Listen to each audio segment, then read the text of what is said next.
Morning everyone, again this is Kuya SMB. Bago natin ipagpatuloy ang ating pag-usapan ngayong araw, please don't forget to subscribe this YouTube channel, Kuya SMB Vlog. And of course, bago pong lahat, may love shoutout sa aking mga kaibigang vloggers na congratulations sa lahat po naging successful vlogger po na ngayon lang din pa ako nakabalik dito sa aking pag-vlog dahil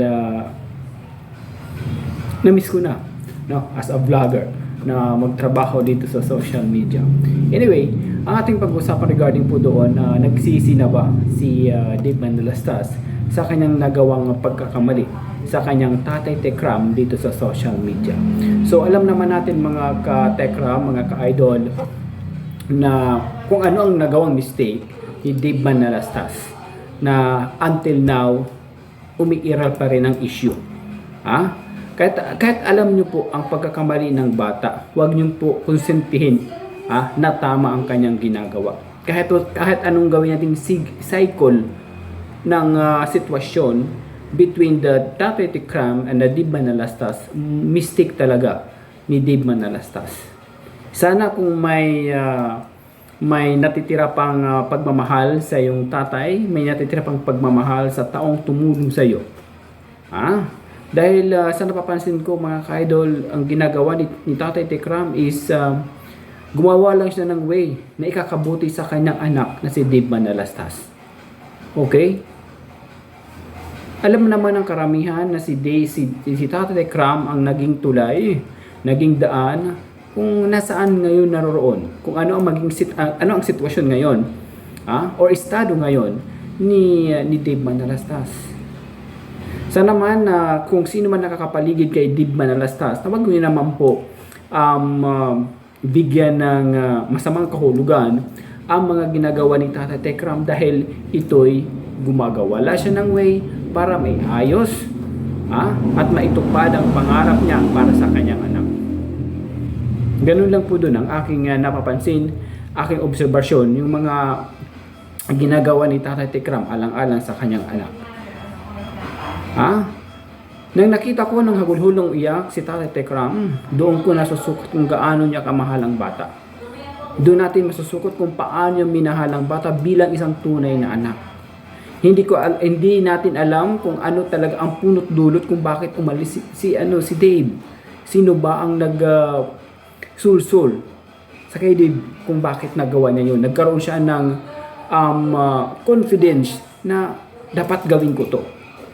Sweetins, may taong nasa likod ni Dave. Kasi hindi yun magagawa ni Dave Manalastas kapag walang taong may nagpush sa kanya na gawin niya yun. Okay? Ang point ko lang dito is hopefully, balang araw na magkaayos yung mag-ama. Alam naman natin na si Dave Manalastas is naging susi ng ibang kabataan na kahit tayo mahirap, huwag tayo mawala ng pag-asa. Si Dave Manalastas, alam naman natin kung paano siya namumuhay noon na hindi pa niya nakilala si Tatay Tekram. Lugmok pa sa hirap ang sitwasyon, estado ni what we call this, ni Dave Manalastas. Kaya sabi ko pa noon, magpasalamat na lang siguro si Dave Manalastas with the Tatay Tekram, dahil kay Tatay Tekram na itupad ang kanyang mga pangarap, na ibigay niya ang mga kailangan ibigay sa kanyang pamilya, na kanyang nanay na si Apple, if I'm mistake that name of Apple, ang kanyang nanay, nasa katuparan niya ang kanyang kagustuhan na makuha niya ito dahil sa taong tumulong sa kanya. Ito'y walang iba kundi si Tatay Tekram. Tatay Tekram is the key of success of Dave Manalastas. Yun po ang aking pananaw. Yun po ang aking obserbasyon na walang iba na tao na tutulong kay Dave. Kasi yung ngayon, yun kung anong nasa paligid din mga tao niyan, sariling interest lang yan. Hindi yan sincere na tutulong kay Dave Manalastas. Kasi kung tutulong yan sila kay Dave Manalastas sa kapakanan ni Dave, papayuhan nila ni Dave na tama yung ginawa ni Tatay Tikram, hindi mali. Okay? Kasi ang mangyayari kasi dyan, para sa sariling interes, magbibito ng mga salita not good for Dave para maibato doon kay Tatay Tekram na ito'y makakasira sa kanyang tatay. Ganun pa ang nangyayari dyan. Kaya na ilalabas ni Dave ang kanyang mga saloobin noon. At actually noon yung mga ginagawa ni Tekram, yung mga binibitawang salita ngayon ni Dave na pagpalo o whatsoever, yung po ay daan para matuto si Dave. So alam naman natin sa kabataan ngayon na medyo matigas ang ulo. So alam naman natin na iniisip ni Tatay Tikram yung kapakanan ng bata na may ayos ito. Na hindi siya mapahamak punto por punto. Sana maintindihan ng karamihan what I mean. Okay? Kung sino man nakapaligid kay Dave Manalastas ngayon, payuhan nyo ng maayos. Hopefully balang araw magkausap yung magtaama at mapaliwanagan. At least it's a good way din. Ito yung kukunin yung gamit whatsoever na dapat makita muna sila, mga barbers sa social media.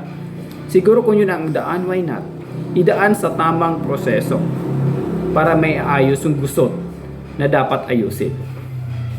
Okay, yun lang naman po doon aking napapansin dito sa social media between the Dave Manalastas, of course, Tatay Tikram. Nauunawaan ko si Tatay Tekram. Naiintindihan ko siya. Okay?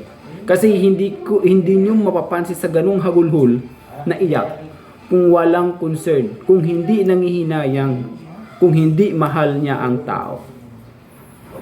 Sana hindi bigyan ng masamang kahulugan ni Dave ang kanyang mga ginagawang mali.